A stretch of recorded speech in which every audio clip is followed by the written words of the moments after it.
T20 world cup के लिए 13 टीमों की नई लिस्ट आई। जानिए और कौन कौन कर सकता है इस T20 वर्ल्ड कप के लिए क्वालिफाई।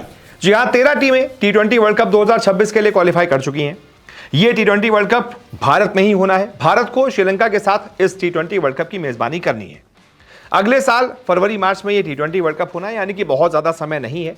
ऐसे में 13 टीमें जो है वो इस T20 वर्ल्ड कप के लिए क्वालिफाई कर चुकी हैं, लेकिन अभी भी और भी क्वालिफायर्स बाकी हैं और 7 और टीमें हैं जो इस T20 वर्ल्ड कप के लिए क्वालिफाई कर सकती हैं। तो कौन कौन सी टीमें पहुंच चुकी हैं, क्या फॉर्मेट होगा, कौन कौन सी टीमें पहुंचना बाकी हैं, कैसे पहुंचेंगी, यह मैं आपको अपनी इस रिपोर्ट में बताता हूं। सबसे पहले देख लीजिए कि कौन कौन सी 13 टीमें अभी तक पहुंच चुकी हैं। इन 13 टीमों के नाम हैं Bharat, Sri Lanka, Afghanistan, Australia, Bangladesh, Canada, England, Ireland, New Zealand, Pakistan, south Africa, USA और वेस्ट इंडीज। यानी कि ये 13 टीमें क्वालिफाई कर चुकी हैं, इन पर कोई खतरा नहीं है। जो अपडेट आ रही है वो ये कि ICC men's T20 world cup के लिए 13 टीमों का ऐलान हो चुका है। भारत और श्रीलंका में अगले साल फरवरी मार्च में ये T20 वर्ल्ड कप खेला जाएगा।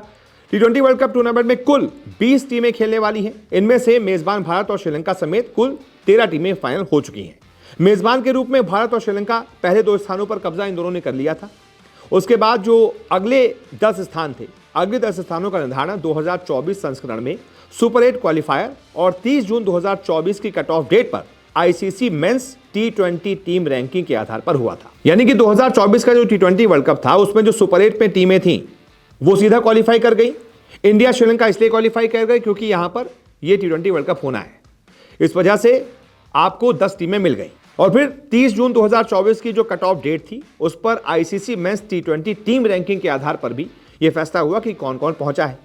तो T20 वर्ल्ड कप 2024 में सुपर 8 में प्रवेश की वजह से Afghanistan, Australia, Bangladesh, England, south Africa और वेस्ट इंडीज ने क्वालिफाई कर लिया, जबकि यूएसए ने भी टॉप 8 में पाकिस्तान को हराकर प्रवेश कर लिया था, तो वो भी क्वालिफाई हो गई। वहीं सुपर 8 से चूकने के बावजूद पाकिस्तान ने न्यूजीलैंड और फिर आयरलैंड के साथ अपनी T20 रैंकिंग के आधार पर अगले संस्करण में अपना स्थान सुरक्षित कर लिया है। यानी कि जो डेट दी गई थी ना, कट ऑफ डेट 30 जून 2024 की, उस डेट पर पाकिस्तान, न्यूजीलैंड और साथ ही साथ आयरलैंड, ये तीनों टॉप 10 में थे, इसलिए ये भी क्वालिफाई कर गए। अब 7 और टीमों का ऐलान इस साल के अक्टूबर तक होना है। हाल ही में कनाडा की टीम ने अमेरिकी रीजन से क्वालिफाई किया, बाकायदा क्वालिफायर्स खेलकर क्वालिफाई किया। वहीं यूरोप क्वालिफायर्स के जरिए 2 टीमें 11 जुलाई तक फाइनल हो जाएंगी। ये टूर्नामेंट भी पिछले टूर्नामेंट के फॉर्मेट में खेला जाएगा, जिसमें पहले 20 टीमों को 4 ग्रुप में बांटा जाएगा और इसके बाद सुपर 8 के मुकाबले होंगे और फिर सेमीफाइनल फाइनल होगा। एक तरह से देखा जाए तो 22 टीमों में अब बाकी के 7 पायदानों के लिए जंग होनी है। एशिया और ईस्ट एशिया पैसिफिक रीजन से 3 टीमें क्वालिफाई करेंगी, जबकि 2 टीमें यूरोप क्वालिफायर और अफ्रीका क्वालिफायर से आएंगी।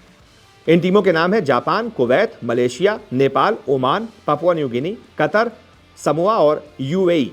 इन टीमों के बीच क्वालिफायर्स होंगे और इनमें से 3 टीमें जो हैं वो सीधे टूर्नामेंट में प्रवेश कर जाएंगी, बाकी की टीमें क्वालिफायर्स खेलकर आएंगी। देखना दिलचस्प होगा कौन कौन सी अब 7 टीमें इस टूर्नामेंट में प्रवेश कर पाएंगी। बाकी आपका प्रेडिक्शन क्या कहता है, कमेंट करके बता सकते हैं। इस वीडियो को देखने के लिए बहुत बहुत शुक्रिया।